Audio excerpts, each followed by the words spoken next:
ज्यादा हो गई। फरिश्ते बातें करने लगे, मालिक ये तेरा खलील है, तेरा दोस्त है, लेकिन अपने बेटे से बहुत ज्यादा प्यार करता है। रब ने फरमाया इब्राहिम का जी रब्बे जलील का बेटे को अपने आप से दूर कर दो। कहा क्या करना है मालिक? कहा ऐसी बीवी बच्चे को जब छोड़ा है और छोड़ के जाने लगे हैं, हजरत हाजरा ने दामन पकड़ा, साथ चलने लगी है। मुअर्रिखीन ने लिखा है 3 मील तक दामन पकड़ के हजरत हाजरा चली है और ये पूछती जा रही थी, अल्लाह के खलील बताते तो जाओ, क्यों छोड़ के जा रहे हो? कोई खता हो गई है बताओ तो सही, क्यों छोड़ तुझे तौफीक दी है? ओ यार अगर तूने बकरे की कुर्बानी की है, अमीर तो 8वें दिन 10वें दिन बकरा खा ही लेता है, कभी उस गरीब के घर भी बकरे का गोश्त भेज दिया करो, जिसके बच्चे बाप से कहते हैं अब्बा बकरे का गोश्त हमने नहीं खाया है, कभी हमको भी बकरे का गोश्त खिलाया जाए। कई बार मजदूर गरीब मंडी गया है, कई बार दुकान जाकर के लौट आया है, का बेटे गया तो था 700-800 का रेट था, इतनी तो तेरे बाप की मजदूरी भी नहीं है, जितने का गोश्त था ये सोच करके बाप लौट आता है।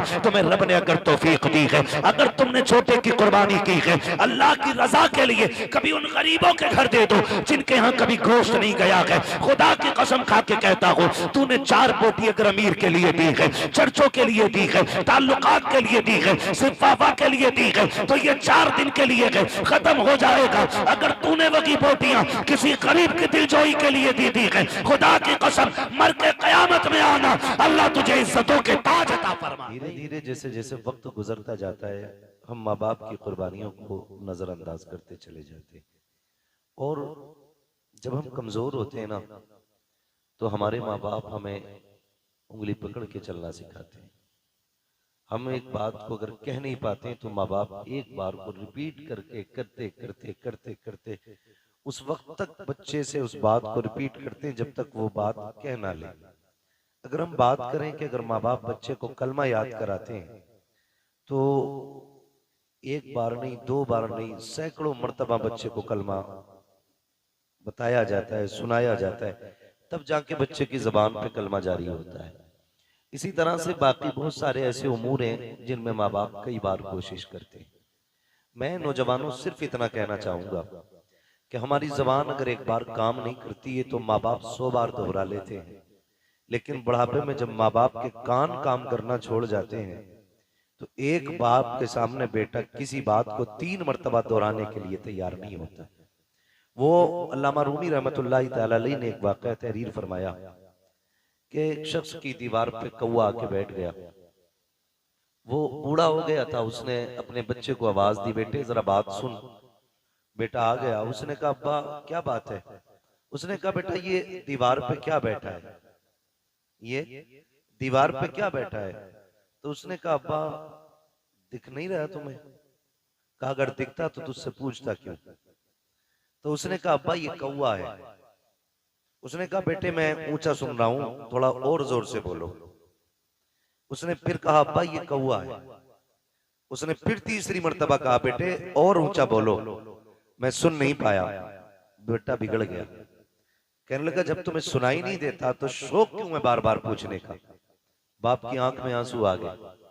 अल्लामा रूमी लिखते हैं कि उसने रो के कहा था बेटे जब तू छोटा था ना और एक कौवा इसी दीवार पे बैठा था, तूने 40 मर्तबा मुझसे तोतली जबान में पूछा था अब्बा ये क्या है? मैंने 40 मर्तबा तुझे कहा था ये कौवा है, और कहा बेटे आज तुझे मेरी आवाज से नफरत हो गई है। कल जब तू तोतली जबान में मुझसे कहता था ना अब्बा ये क्या है, हर बार मैं तेरा मत्था चूम के कहता था बेटे ये कौवा है। हर बार तेरी पेशानी को तुझे ये लग रहा है कि तेरे बाप के कान ऊंचा सुनने लगे हैं? कहा मेरे लख्ते जिगर नूरे नजर बात सुन। कहा सुन, जब तू एक बात को बार बार कहता था तो हर बार मुझे ये खुशी होती थी मेरा बेटा बोलने लग गया है, मेरा बेटा बोलने लग गया है। नौजवानों में कहना ये चाहता हूँ, हमारी विलादत पे हमारे बाप को कितनी खुशी होती है, हमारी पैदाइश पे कितनी खुशी होती है। हमारी विलादत हुई, बाप ने मीठा तकसीम कराया, लड्डू बनाए गए, पूरे मुआशरे में तकसीम किए गए, मेरा बेटा पैदा हुआ है, मेरे घर के अंदर शहजादा आया है। आपसे मैं इतना कहना चाहता हूँ, अगर बाप को इतनी खुशी होती है तो फिर बेटे बाप की मैयत की दुआएं क्यों मांग रहे हैं? अगर बेटा बीमार हो जाता है तो बाप कहता फिरता है साहब दुआ करना अल्लाह बेटे को जिंदगी देते, बेटा लंबी उम्र पा जाए। अगर बेटा बीमार हो जाता है बाप रोता फिरता है मेरे बेटे की लंबी उम्र की दुआएं की जाएं। मगर अफसोस की बात है अगर बाप बीमार होता है तो बेटा कहता फिरता है मौलाना दुआ कीजिएगा ताकि बाप की की मिट्टी अल्लाह को प्यारी हो जाए। अब अच्छे नहीं लगते हैं, अब परेशानी ज्यादा है, अब देखा नहीं जाता है। ये किस्मत की खराबी है। जब बाप की मौत मांग रहे हो, अल्लाह तौफीक दे तो बाप की जिंदगी मांगा करो, लंबी उम्र मांगा करो। तुम नहीं जानते हो, अगर तुम्हें यह लगता है इसकी खांसी से घर का माहौल बिगड़ रहा है, इसकी आवाज से घर का माहौल बिगड़ रहा है, तो गलत सोचते हो। खुदा की कसम, अगर ये बीमार बिस्तर पे पड़ा है, इसके हाथ उठते हैं, खुदा की रहमतें बरस जाया करती हैं, इसकी जबान चलती है, खुदा की तरफ से बरकतें आ जाती हैं। इसके लिए मौत ना मांगा करो। अगर मांग सकते हो इसके लिए जिंदगी की खैरात मांगा करो, जिंदगी की भीख मांगा करो। भूल गए हैं हम लोग, हमें शायद ये रिश्ते याद नहीं है। लोग तड़प जाते हैं, कहते हैं कि मेरा बाप अच्छा हुआ चला गया, गया तो घर खाली हो गया। शर्म आनी चाहिए। ये रिश्ते रब को कितने प्यारे हैं। बकरीद आने वाली है, सारे लोग गोश्त के चक्कर में पड़े रहते हैं। कोई कहता 80,000 का जानवर लिया है, कोई कहता 60 का लिया है। मेरे जैसा जानवर बस्ती में किसी का नहीं है। मुझे बताओ तो सही, ये कुर्बानियां जमाने के लिए हो रही है या खुदा के लिए हो रही है? अगर रब के लिए है तो फिर ये मुकाबला कैसा है, ये दिखावा कैसा है? जानवर को ला करके दरवाजे पे बांध दिया जाता है ताकि दुनिया देख करके जाए जैसा सेठ का बकरा है ऐसा किसी का बकरा नहीं है, जैसे फला का जानवर है वैसा किसी का जानवर नहीं है। शर्म आनी चाहिए। हमारी कुर्बानी अल्लाह के लिए हो, हमारी तमाम जितनी भी नेकियां हैं अल्लाह और उसके रसूल की रजा के लिए होनी चाहिए। कुर्बानी क्या है? क्या सिर्फ गोश्त के लिए कुर्बानी की जाती है या सिर्फ गर्दनें काटी जाती है? गौर करो प्यारे, पूरी कुर्बानी ये किसी रिश्ते की याद दिलाती है। इतनी आसानी से सिर्फ कुर्बानी कह के नहीं गुजरा जा सकता है। आप देखो तो सही तारीख का ये बाप पलटो, लोग हज करने के लिए जाते हैं, सफा मरवा की सही, ये माँ बाप की और औलाद के रिश्ते की याद दहानी है। आप देखें ज़मज़म आप पिएंगे तब भी तुम्हें माँ और बेटे का रिश्ता दिखाई देगा। आप जाएंगे जब शैतान को कंकर मारेंगे वहां भी तुम्हें बाप बेटे का रिश्ता दिखाई देगा। जब गर्दन पे छुरी चलाते हो जानवर की, गौर से देखना वहां भी बेटे का बाप का रिश्ता नजर आएगा। ये रिश्ता कितना अजीम है रब की बारगाह में। आप गौर तो करो प्यारे, आज हम ये समझ लेते हैं क्या किया दुनिया के बाप पालते हैं, हमारे बाप ने पाला तो कौन सा बड़ा काम कर दिया। हम नादान हैं, गलत कह रहे हैं इस बात को। उनसे पूछो जिनके पास बाप का साया नहीं है, जमीन कितनी तंग नजर आती है, खुशियां कितनी महदूद हो जाती है जब सर से बाप का साया चला जाता है। खुदा की कसम, अगर बाप होता है तो पता नहीं चलता जवानी कब आ गई है, और अगर बाप चला जाता है तो फिर जवानी मुश्किल से मैसर हुआ करती है। जिस उम्र में पस्ते और किताबें होनी चाहिए उस उम्र में हाथों में औजार आ जाते हैं, मैकेनिक बना दिया जाता है, होटलों के बर्तन आ जाया करते हैं। माँ बाप का न होना जिंदगी को तबाह बर्बाद कर देता है। अल्लाह ने माँ बाप जैसी दौलत दी है, नौजवानों उनकी इज्जत करना, उनकी खिदमत करना। जब तक माँ बाप होते हैं ये समझ लेना खुदा की रहमतें नाजिल होती रहती हैं। मैं तारीख का ये बाप पलटना चाहता हूँ। आप तारीख उठा करके देखिए, अल्लाह के खलील हजरत इब्राहिम अलैहिस्सलातु व तस्लीम, हजरत इब्राहिम की आप जिंदगी पढ़िए। आपने पूरी जिंदगी रब की बारगाह में इम्तिहानात पेश किए, क्यों ना करते? क्योंकि खलील हैं, अल्लाह के दोस्त हैं, कुर्बानियां पेश कर रहे हैं, इम्तिहानात की मनाजिल से गुजरते जा रहे हैं। आज जानवर कुर्बान करने की बात आती है। अभी बात बताई थी, जैसा कि कहा गया था, अभी मुफ्ती साहब ने बताया था कि जब कुर्बानी की बात आती है लोग बहाना कर देते हैं, कर्जा है नहीं कर सकते, पता नहीं है चटनी नहीं चल रही है, रोटी नहीं चल रही है। और अगर कोई बेचने लग जाए, अभी 1 लाख का मोबाइल खरीद लेगा, 70,000 का मोबाइल खरीद लेगा, लेकिन कुर्बानी के लिए 3500 रुपए देते हुए कलेजे फट जाया करते हैं। तुम्हें सोचना चाहिए, कुर्बानी अल्लाह की बारगाह में बहुत बड़ी इबादत है। फरमाया गया कुर्बानी के दिनों में कुर्बानी से बड़ी कोई इबादत नहीं है। अगर कुर्बानी की जगह पे आप एक सोने का ढेर भी अल्लाह की राह में खर्च कर दो तब भी अल्लाह उतना राजी नहीं होता है जितना तुम्हारी कुर्बानी से अल्लाह राजी हुआ करता है। इसमें बहाने ना बनाया करें, इसमें आप हीले तलाश करके ना निकला करें। तारीख का ये बाप पलटिए, शुक्र अदा करें अल्लाह ने जानवर की कुर्बानी मांगी है। अगर बेटे की कुर्बानी मांग लेता तो अल्लाह ने अपने खलील से बेटे की कुर्बानी मांगी, हमसे मांग लेता तो बकरा देने तैयार नहीं है। बेटे के मामले में फिर क्या होता? वो करीम है, उसने इब्राहिम खलीलुल्लाह की सुन्नत को जिंदा करने के लिए हमसे जानवर की कुर्बानी मांगी, जानवर की कुर्बानी जिंदा मांगी, जानवर की कुर्बानी मांगी है। और आप इस बात पे भी गौर करें, इस बात पे भी गौर करें, अगर आप मुसलमान हैं तो आपको आजमाया जाएगा। कहते हैं यार मुसलमान और हम पे मुसीबतें आ रही हैं। हाँ हाँ, आप मुसलमान हैं तो आप ही को आजमाया जाएगा।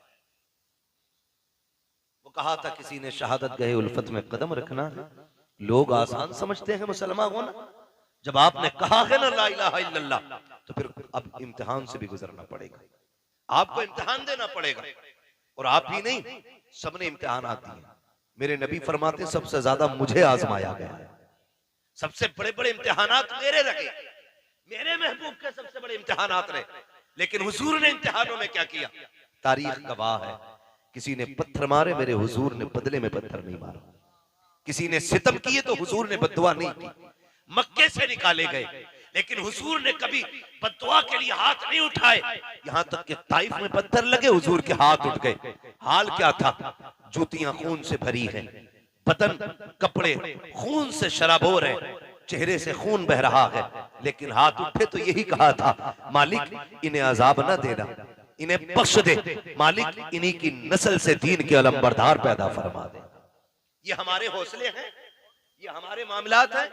जरा से इम्तिहान आता जाए, लोग को कलेजे फट जाते हैं। हम मुसलमान हैं, हम पे ये सितम हो रहा है, हम मुसलमान हैं, हम सताए जा रहे हैं, कहाँ है अल्लाह की मदद नहीं आती, कब आएगी अल्लाह की मदद। ओ भाई, इम्तिहान की घड़ियां हैं, इनको जरा संभल के पार करना है। जो इम्तिहान में पार हो जाता है, इम्तिहान पास कर जाता है, समझ लेना दुनिया भी कामयाब है, आखिरत भी कामयाब है। कैसे कैसे आजमाया जाता है, यही अल्लाह के खलील है।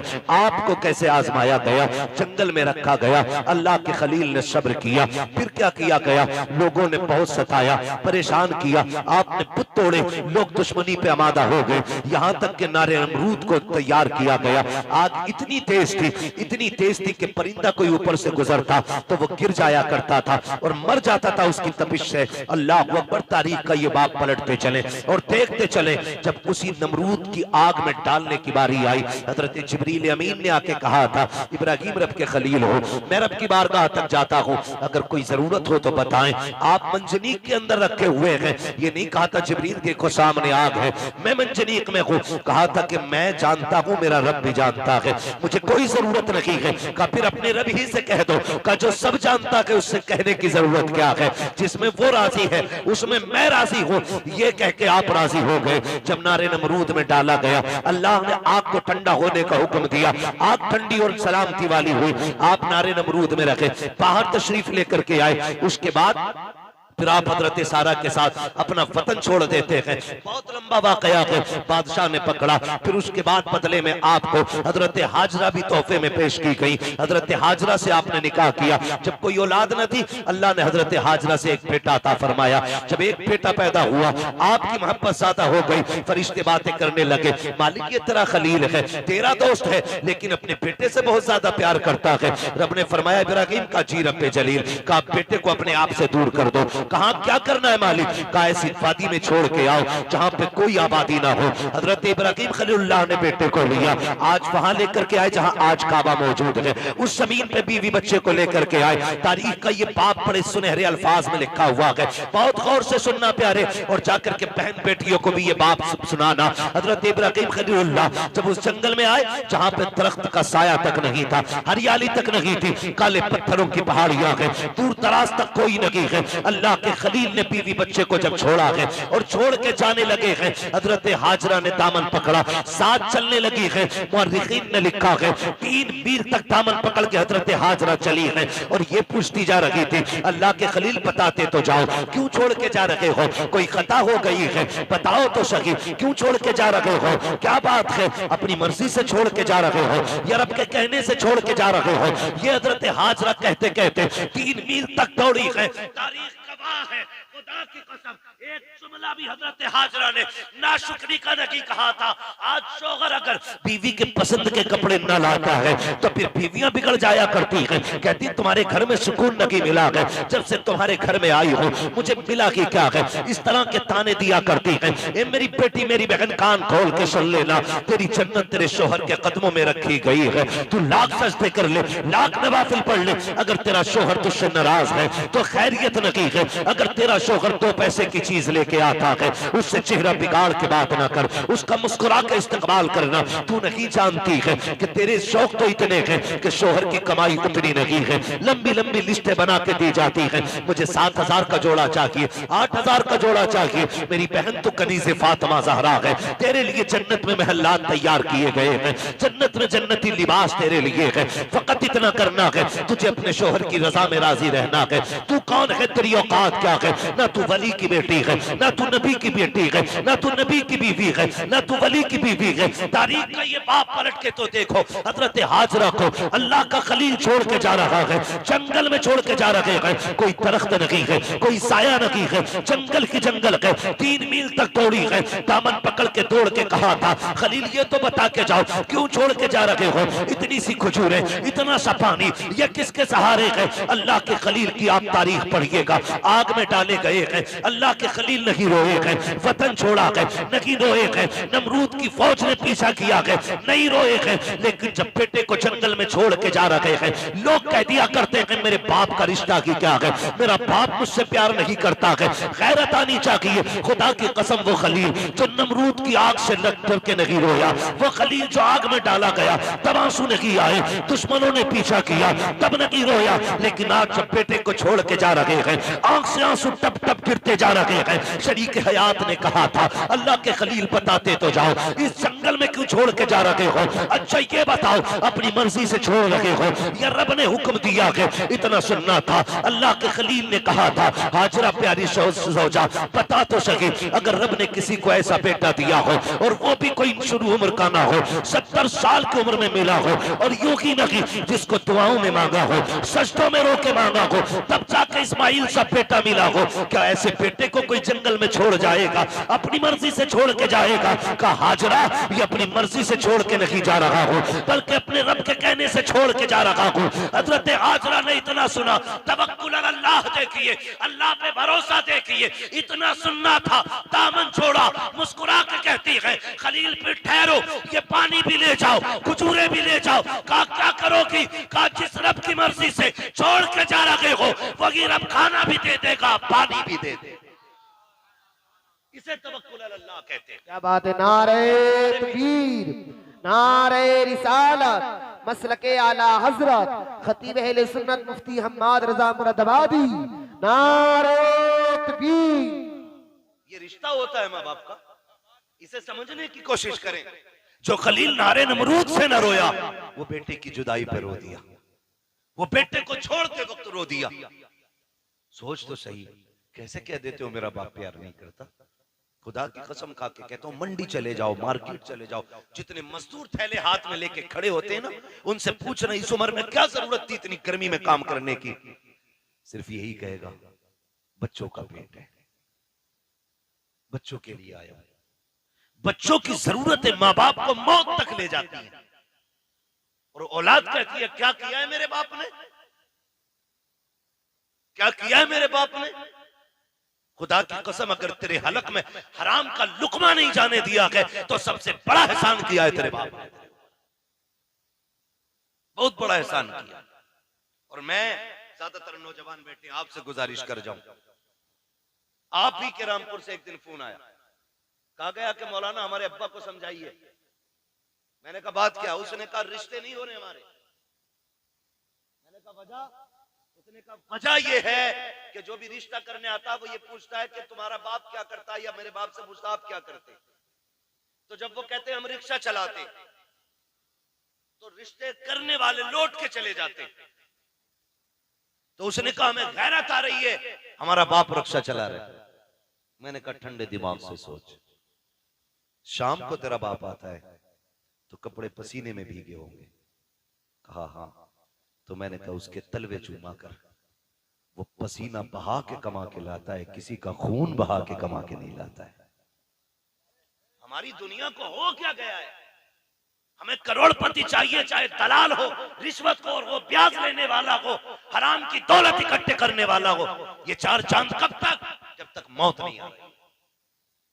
जिस दिन मरोगे तो याद रखना, गरीब की भी कब्र वही बनती है जहां अमीर की बनती है। फिर इतराना किस बात पर है? नौजवानों, अपने मजदूर बाप की इज्जत करना, मजदूर बाप की इज्जत करना। उसने कम से कम तुम्हें हलाल के लुक़्मे खिलाए। फरमाया गया जो हराम के लुक़्मे खा के पड़ेगा जिस्म, वो जहन्नम का ईंधन बनाया जाएगा। क्या यह एहसान नहीं किया बाप ने कि ईंटें ढोता रहा, रक्शे चलाता रहा, बोझ उठाता रहा, लेकिन किसी के आंसू बहा के पैसा नहीं लाया, किसी का हक मार के पैसा नहीं लाया, किसी को सता के पैसा नहीं लाया। तुझे क्या पता है, लोग कहते मजदूर के घर बेटी नहीं देनी है। मैं कहता हूं अगर बेटी देनी है तो मजदूर के घर दे। खुदा की कसम तेरी बेटी को जो इज्जत मजदूर के घर मिल सकती है वो दुनिया के दौलतदार के घर नहीं मिलेगी। किसी रिश्वतखोर या प्याजुए के घर जाकर के तेरी बेटी को वो इज्जत नहीं मिलेगी जो एक मजदूर के घर तेरी बेटी को इज्जत और सुकून मिल सकता है। वजह ये है आज हम इज्जत मजदूर को जलील समझते हैं। महबूब की चौखट है। एक गरीब सहाबी आए, आका करीम को सलाम पेश किया, अर्ज करते हैं या रसूल अल्लाह आज माशरा बहुत बिगड़ता जा रहा है, क्या बात है? आका हम मजदूर डिपार्टमेंट से ताल्लुक रखते हैं, हमारी मजदूरी नहीं दी जाती है, लोग पैसा मार लेते हैं, आका हमें कई कई दिन तक धक्के दिए जाते हैं। मेरे नबी ने इतना सुना उठ के खड़े हो गए, फरमाया मुसाफा नहीं करोगे? कहते हैं या रसूल अल्लाह हाथ ऐसे नहीं है जो आपके हाथ में दिए जा सके। क्या बात है? काका इन हाथों से मजदूरी करता हूँ, हाथों में छाले पड़े हैं, फेटे हैं, कहाँ आप जैसे आपके गुलाब जैसे हाथ, कहाँ मेरे ये सख्त हाथ। आका खैरत आती है आपके हाथ में हाथ देते हुए। मेरे नबी ने उसके हाथ देखे, फरमाया ला तेरे हाथों को बोसा दे दो। इतना सुनना था, मजदूर की आंख में आंसू आ जाते हैं। या रसूल अल्लाह आप बोसे की बात करते हैं, यहाँ मजदूर को बगल में बैठा के कोई पानी नहीं पिलाता है, यहाँ साथ बैठा करके कोई एक प्लेट में खाना नहीं खिलाता है। आका आप हैं कि चूमने की बात कर रहे हैं। मेरे नबी ने इतना सुना, फरमाते हैं खाली सिर्फ निजाम नहीं बनाना है बल्कि जमाने को मजदूर की इज्जत भी बतानी है। आका करीम ने जब मजदूर के हाथ को बोसा दिया तड़प गया आका, इतनी इज्जत, फरमाया सिर्फ इज्जत नहीं एक कानून भी बता रहा हूं, जाओ जमाने से कह देना कि मजदूर की मजदूरी पसीना सूखने से पहले दे दो। का ये इज्जत किसने दी है तो बता देना, ये इज्जत मदीने वाले मुस्तफा ने अता की। हम मजदूर को हिकारत से देखते हैं और मेरे नबी ने फरमाया लो एक इज्जत का ताज और दे रहा हूं। हुजूर कौन सा? फरमाया अल कासिबु हबीबुल्लाह, जो मेहनत मशक्कत करके कमाएगा कयामत में अल्लाह उसे अपने हबीबों की सफ में जगह अता फरमाएगा। तो कम से कम इतना ख्याल करें नौजवानों, हम तो अपने बाप की मेहनत का ख्याल करें। अगर ये दुनिया वाले हमें मजदूर का बेटा कहते हैं तो कहने दें, हमें उस बाप की इज्जत करनी है जिसने चौक में गालियां खा के मजदूरी पे धक्के उठा के हमें पाला है। तुमसे तो कम से कम इतनी तवक्को होगी उस बाप को कि कोई इज्जत करे ना करे, मेरा बेटा तो इज्जत देगा ना। अगर वही औलाद उसे जलील करने लगे तो बताओ वो जी के क्या करेगा? क्या करेगा वो जी के? जब वही औलाद उससे कहती हो कि तुझे टुकड़े डालने से बेहतर है कुत्ते को टुकड़े डाल दिया जाए, क्या करेगा वो बाप जी के? उसे हार्ट अटैक नहीं आएगा? उसे हार्ट अटैक नहीं आएगा? वो रोएगा नहीं अपनी कमनसीबी पे? क्या वो भूल गया होगा उन दिनों को जब तुझे गोद में उठा के वो गली गली फिरता रहा? मुझे बताओ, तुझे सर्दियों में बुखार आया, बाप ने सारे कंबल तुझे उड़ाए, खुद ठंडी में ठिकरता हुआ मंडियों के गलियों के बाजारों के हॉस्पिटलों के चक्कर लगाता रहा, खुद मर गया लेकिन बेटे को जिंदगी दे गया। लाजिम है हर बेटे पे अपने माँ बाप की इज्जत करे, अपने माँ बाप की इज्जत करे। पढ़े तारीख, आप कभी ये नहीं कह सकते अपने बाप से आपने क्या किया मेरे लिए। खुदा की कसम जितना एक बाप कर देता बेटे के लिए कोई तुम्हारे लिए उतना नहीं कर सकता। मैं तो चैलेंज के साथ कहता हूं, एक बाप को तोलने के लिए ना खुदा की कसम जिंदगियां कम पड़ जाएंगी, लेकिन बाप की मशक्कतों का अंदाजा नहीं लगाया जा सकता। आप नहीं जानते एक आदमी को अपना पेट पालने में कितनी मुश्किल आ सकती है। कोई मुश्किल बात है एक आदमी को पेट पालना? कोई मुश्किल बात नहीं, कोई मशक्कत भी नहीं। अकेला बंदा कहीं भी खा पी के गुजारे कर लेता है, लेकिन दुनिया भर की सहूलतें बाप औलाद के लिए उठाता है, औलाद के लिए उठाता है। बेटा पैदा हो मीठा तकसीम करता है, जवान हो जाए तो निकाह की तैयारियां करता है। हाँ आप देखें ना मास्टर इरफान साहब, इन्होंने इतना खर्च किया। मैं कहता हूं कि अगर और इनका बेटा ना इनकी दवा के लिए सिर्फ इतना खर्च कर देना जितना आज इन्होंने किया अपने बच्चों के लिए, तो शायद बड़े सुखी रहेंगे। लेकिन हम भूल जाते हैं। हम अपने बाप की दौलत को अपनी समझते हैं, लेकिन अपनी दौलत को बाप की दौलत नहीं समझते। ये कड़वी सच्चाई। जो बाप कमाता रहा है, तुम अपनी मर्जी से फर यारों में उड़ाते रहे, फर उड़ाते रहे। अब्बा आज मेरा बर्थडे है, अब्बा आज मैं पास हुआ हूं, यारों को पार्टी देनी है। वो कैसे कमा के लाता रहा, उसने तुमसे नहीं बताया।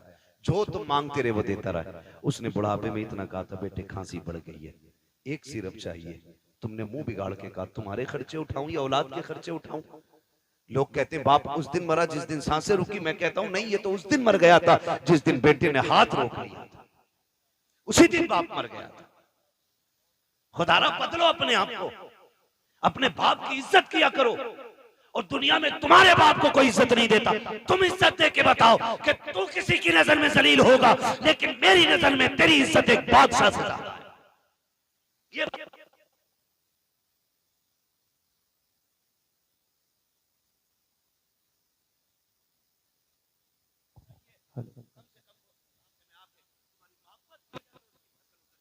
ये कोशिश किया।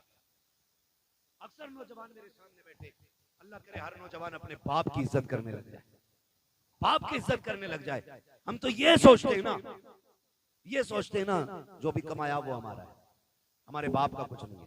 नहीं, ख्याल करो यार, ख्याल करो।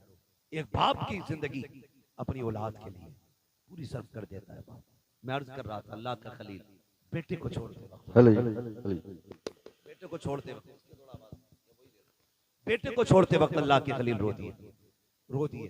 तारीख का ये बाप भी पलटे। तवज्जो है? तो नहीं है, अगर नहीं जगे तो बोले जरा या रसूल अल्लाह। हमारे अलीम भाई बता रहे थे कि ये बड़े सुस्त लोग बैठे, और नकीब साहब भी फरमा रहे थे हल्के में मत लेना। अल्लाह सलामत रखे। मैं आपसे ये भी नहीं कहूंगा कि आप हाथ उठा के सुभान अल्लाह को या उठ के सुभान अल्लाह को। मैं कहता हूं जो मैं बात कह रहा हूं इसे दिल पे लिख के ले जाना। अगर आज के बाद एक बाप को भी इज्जत मिल गई ना, तो मैं समझूंगा हम सबका यहाँ आना कामयाब हो गया, आपका बुलाना कामयाब हो गया। बस यही कोशिश रहती है। मेरी तकरीर तबे यार को बेचैन करती है, सबब के आगे वही कहता हूं जो दिल पर गुजरती है। मुझे बहुत दूर से बुलाया है, मैं बजाय तो मुरादाबाद का हूं, और लेकिन पूछा मुफ्ती साहब क़िबला से, अपने भी घर आना पड़ता तो जहाज से ही आना पड़ता, बिना फ्लाइट के अपना घर भी मैसर नहीं होता है। अल्लाह ने ये ड्यूटी लगा रखी है, जब तक वो चाहेगा ये नौकरी अंजाम देते रहेंगे। मगर आपसे इतनी गुजारिश है, इतनी मेहनत से हमारे इरफान भाई ने ये महफिल सजाई है, ये कोशिशें की हैं, आपके बैठने का इंतजाम किया है, सिर्फ इसलिए किया था कि हमारी बस्ती वालों तक दीन की कुछ बातें पहुंच जाए, दीन की कुछ बातें पहुंच जाएं। अल्लाह करे आज के बाद किसी बाप को इज्जत मिल जाए, कोई मां मुस्कुराने लग जाए, खुदा की कसम फिर समझ लेना इनका ये जो सारी कोशिशें करना है अल्लाह की बारगाह में मकबूल हो गया। अल्लाह के खलील तो छोड़ के आ गए, हजरत हाजरा ने बेटे को लिया, पलट के उसी जगह पे आई जहां छोड़ के गए थे। पहली शाम आई, जब शाम आई तो दरिंदे जानवर बाहर निकल के पहाड़ियों से आए, बाहर निकल के आए पहाड़ियों से और चीखने लगे। जब बोलने लगे, हजरत हाजरा की गोद में हजरत इस्माइल है। आपने ना एक खारदार लकड़ी तोड़ी दरख्त से, किसी पेड़ की कोई शाख तोड़ी और उसको आसमान में घुमाया। फिर आपने जानवरों को मुखातब करके कहा, खबरदार शर्म नहीं आती है, देख नहीं रहे हो किस पे भौंक रहे हो? मैं एक नबी की माँ हूं, एक नबी की बीवी हूं, मेरी गोद में जो लाल है कोई आम बेटा नहीं, मेरी गोद में रब का इस्माइल लेटा हुआ है, रब का इस्माइल लेटा हुआ है। का खबरदार भौंकने की जरूरत ना करना, हम पे भौंकने का मतलब है नबी की इज्जत पे भौंकना। इतना कहा सारे जानवर पलट के चले गए, सारे चले गए। फिर वो पानी, वो खजूरें, वो सत्तू, वो क्या सब कुछ जो भी दिया था, कब तक चलना, सारे ही खत्म हो गए। जो भी ज्यादा जो भी खाने पीने का सामान था खत्म हो गया। लेकिन माँ माँ होती है। फिर वो वक्त भी आया कि माँ के सीने का दूध भी खुश्क हो गया। फिर जब बेटे ने सूखी जबान होठों पे फेरी तो माँ से देखा ना गया। तारीख गवाह है, हज करने के लिए जाओ, हुक्म होता है सफा मरवा की सही करो। मालिक ये क्या है? कहा यहाँ मेरी हाजरा दौड़ी थी। फिर क्या करना है? कहा जब तक तोड़ेगा नहीं तेरा हज पूरा नहीं होना है। तुझे दौड़ना जरूरी है। मालिक क्यों दौड़ाया गया? का जब जब यहाँ आके तुम दौड़ोगे ना तो तुम्हें माँ और बेटे की मोहब्बत का एहसास हो जाएगा। एक माँ ने बेटे की मोहब्बत में कितने चक्कर लगाए हैं, 7 चक्कर लगाए। माँ तो माँ होती है। बेटे को लिटाया जमीन पे, आपने एक पत्थर इधर से रखा, एक इधर से रखा, एक पत्थर ऊपर से रखा, 3 पत्थरों से बेटे का थोड़ा सा धूप का साया किया। उसके बाद दौड़ लगाई है पानी की तलाश में। आप दौड़ करके पहाड़ के सिरे पे चढ़ी है, चारों तरफ देखा पानी नजर नहीं आया। फिर ख्याल आया मेरे बेटे को कोई जानवर न ले जाए। फिर पलट के वापस आई है, फिर बेटे की खुशकी देखी है, फिर दौड़ लगाई है। बाज मार्रिखीन ने यहां तक लिखा है कि 7वें चक्कर पे हजरत हाजरा गिर जाती है। अल्लाह अकबर, जब गिरी है इधर हजरत इस्माइल ने एड़ियां रगड़ी है। जब एड़ियां रगड़ी, रब ने फरमाया जिब्रील जी रब्बे जलील जल्दी कर दौड़ के जा करके मेरे इस्माइल की एड़ियों की जगह से चश्मा जारी कर दे। तारीख गवाह है, हजरत हाजरा ने खुद को संभाला और दौड़ करके आई। क्या देखती है, जहां बेटे के पैर लग रहे थे वहां से पानी का चश्मा जारी हो गया है, चश्मा जारी हो गया है। आज दुआ के लिए तुम मियाओं के चक्कर लगाते हो, खानकाहों में डूब जाते हो। जिससे दुआ लेनी थी तुमने उससे दुआ नहीं दी। अगर तकदीर बिगड़ रही है, बरकत नहीं हो रही है, जाके माँ से दुआ ले ले। खुदा की कसम, जिसकी कहीं नहीं सुनी जाती है उसकी माँ की चौखट को सुन ली जाती है। नारे तकबीर, नारे रिसालत, मसलके आला हजरत मुफ्ती हम्माद रजा मुरादाबादी सवी अख्तर रामपुरी। नारे तकबीर। मुफ्ती साहब फरमा रहे हैं भाई ये लोग सुन रहे हैं, तो मैं तो ये समझता हूं कि अगर दिल हुजूर से लग जाए तो फिर महफिलों से लोग उठा नहीं करते। वाह वाह वाह, बहुत। हाँ, और अगर महफिल में दिल लगने लग जाए तो समझें कि हुजूर की नजरें करम हो गई है, हुजूर की नजरें करम हो गई है। हुजूर आपकी तरफ नजरें करम फरमा चुके हैं। बस मैं आपसे इतनी गुजारिश करूंगा, फरमाया गया या अय्युहल्लज़ीना आमनू उदखुलू फिस्सिल्मी काफ़ा, ए ईमान वालों पूरे पूरे इस्लाम में दाखिल हो जाओ, पूरे पूरे दाखिल हो जाओ। अल्लाह तौफीक दे। कुर्बानी आ रही है तो सारे लोग कोशिश करें, कुर्बानी करें। जिन पर वाजिब है करेंगे इंशाअल्लाह, जिन पर वाजिब है करेंगे इंशाअल्लाह। उम्मीद है जितने नौजवान बैठे हैं, जो भी साहिब निसाब होंगे इंशाअल्लाह वो कुर्बानी जरूर करेंगे। हाँ, अल्लाह ताला हमें अपनी सच्ची मोहब्बत अता फरमाए। और थोड़ा सा ख्याल करें, एक पैगाम आखिर में चलते चलते मैं ये भी दे दूं। मेरे भाई कोशिश ये करनी है, कुर्बानी अक्सर और बेशतर हम लोगों के यहाँ होती है। होता क्या है कि हम अक्सर उनके घर गोश्त भेजते हैं जिनके घर से हमारे घर गोश्त आता है ना। उनके घर गोश्त भेजते हैं ज्यादातर जिनके घर से हमारे घर आता है, यानी जिनके घर से हमारे घर गोश्त नहीं आता उनके घर हम गोश्त नहीं भेजते। और बात बताऊं अगली, बुरा ना मानिएगा, मैंने पहले ही कहा था, वही कहता हूं जो दिल पर गुजरती है। अगर किसी बंदे ने एक बड़े का कुर्बानी की और एक बकरे की कुर्बानी की, तो कमजोर लोगों में बड़े की बोटियां भेजी जाती हैं और बड़े लोगों में छोटे की बोटी भेजी जाती है। यही होता है ना। हाँ, कहेंगे भी नहीं, हाँ, क्योंकि शर्म आती है। मैं तो ये नहीं कह रहा कि आप करते, लेकिन होता है कुछ जगह पे ऐसा। मैं आपसे ये कहूंगा यार, वो भाई अल्लाह तौफीक दे। तो पहली बात तो ये कि 4-4 बोटी बांटने का रिवाज है, 8-8 बोटी बांट रहे हैं। कम से कम इतनी तो दो जो कम से कम एक वक्त का खाना हो जाए किसी के घर का। कुछ जगहों पे तो मसला ये है कि बकरीद के गोश्त से मुहर्रम का हलीम बनाते हैं। ये कंडीशन हमारी कौम की है। कुर्बानी के बाद ऐसा फ्रिज में पैक करते हैं कि मुहर्रम की 9 तारीख को ही निकलता। बड़े सनीचर लोग हैं भाई। डॉक्टर से पूछो तो गोश्त जितना बासी होता जाएगा ना, उतनी बीमारियां उसमें बढ़ती चली जाती हैं, और दही जितना बासी होता जाएगा उतना मुफीद होता जाता है। कई बार तो खा खा के लोग बीमार हो जाते हैं। मैं तो कहता हूं कुर्बानी की बरकत है, वरना लोग मर जाएंगे इसे खाकर। कितना वक्त रह जाता है कुर्बानी से मुहर्रम तक का? 1 महीना ना, 30 दिन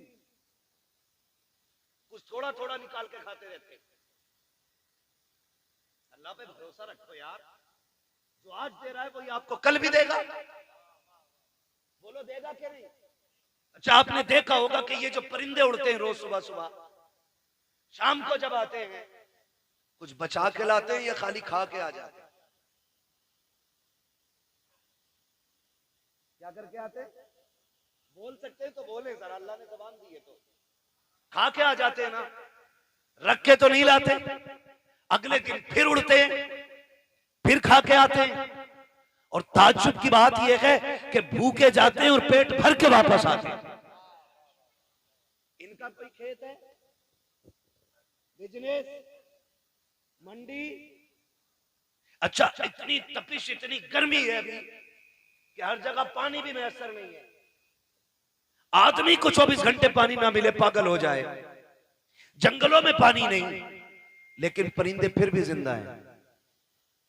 फिर वो जिंदा कैसे? पानी कौन देता है? अल्लाह देता है ना।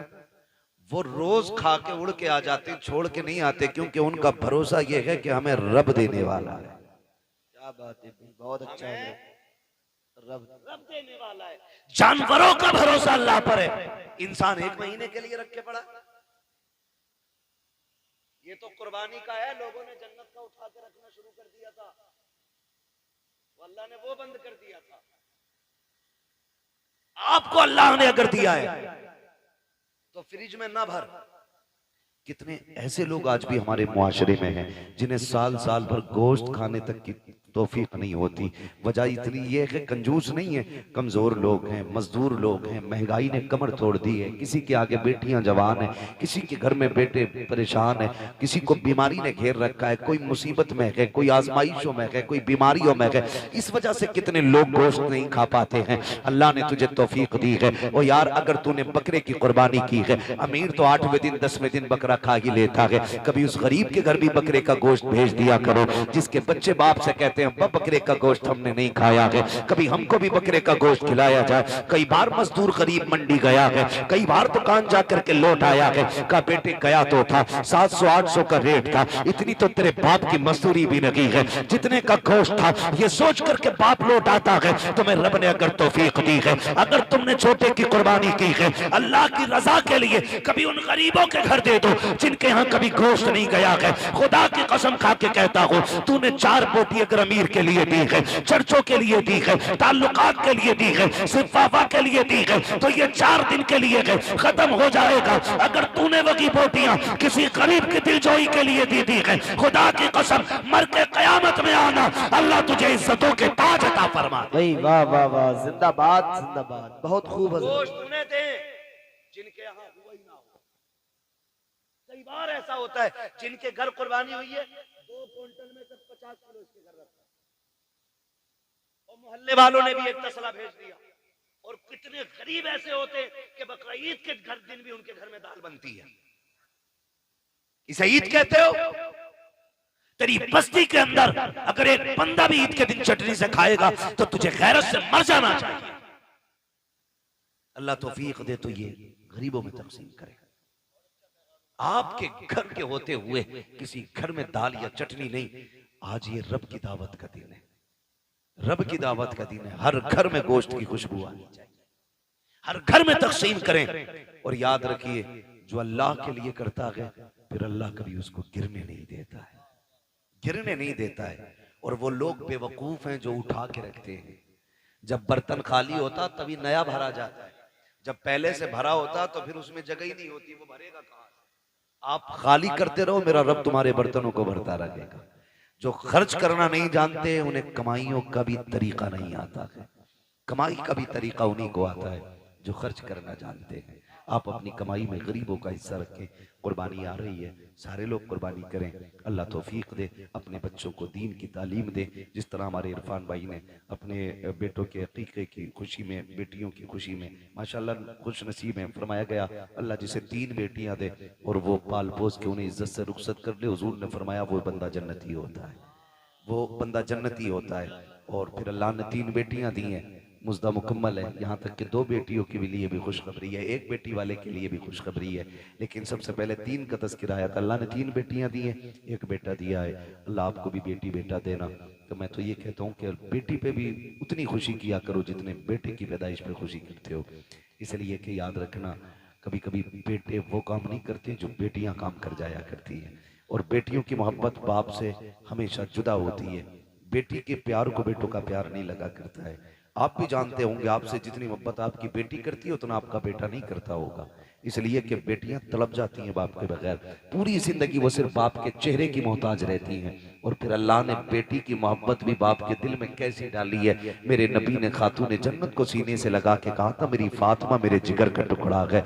जिस दिन मेरे नबी ने कहा मेरी फातिमा मेरे जिगर का टुकड़ा है, उस दिन से आप जाकर के मंडी में देखो, सफेद बालों वाला रक्षा चला रहा होगा, कमर झुकी है लेकिन मजदूरी कर रहा होगा। क्या बात है चाचा, क्यों मजदूरी कर रहे हो? कहा बेटी को रुखसत करना है। ये बाप तो कत्ल कर देता था, ये बाप तो दफन कर देता था इस बेटी को। आज इस बेटे बाप के दिल में बेटी का प्यार कितना आ गया है। खुदा की कसम बुढ़ापे में मजदूरी कर रहा है ताकि बेटी को इज्जत से रुखसत कर सके। और जब घर आता है ना तो सारी थकन बेटी का चेहरा देख के उतर जाया करती है। ये प्यार अल्लाह ने बेटियों का दिल में जिंदा रखा है, ये कायम किया है। जब बेटी शुरू में पैदा होती है तो बाप को बोझ लगती है, जैसे जैसे दिन बढ़ते जाते हैं वैसी वैसी बेटी की मोहब्बत के दिल में चिराग रोशन होते चले जाते हैं। फिर यही बेटी जब रुखसत होती है तो बाप किसी की मैयत पे इतना नहीं रोता जितना बेटी की रुखसती पर रोया करता है।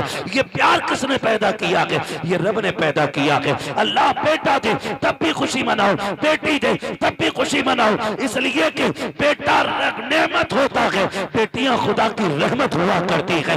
नेमत का हिसाब दोगे, रहमत का हिसाब नहीं होगा। और फरमाया गया कि बेटियां बाप के लिए जहन्नम की और बाप के दरमियान दीवार होती है। जिनको बेटियां रब ने दी है, सिर्फ बेटी नहीं दी गई है बल्कि उसे जन्नत का परवाना दे दिया गया। अल्लाह हमें बेटियों की इज्जत करने की तौफीक अता फरमाए, बेटियों से प्यार करने की तौफीक अता फरमाए। हम अपने बेटे बेटियों की खुशी में इसी तरह की महफिलें बात करते रहें। बस जो हुए अगलात उनको माफ फरमाए रब्बे कायनात। जिंदगी ने दिया साथ, फिर होगी मुलाकात, चमन रहा फूल खिलेंगे, जिंदगी रही फिर मिलेंगे। मुसाफिर हम भी मुसाफिर तुम भी, किसी मोड़ पर फिर मुलाकात होगी। फकीरान आए सदा कर चले, सदा खुश रहो ये दुआ कर चले। सारे लोग कलमा शरीफ पढ़ लीजिए, ला इलाहा इल्लल्लाहु मुहम्मदुर रसूलुल्लाह। मेरी सारी बातें याद रखेंगे। माँ बाप की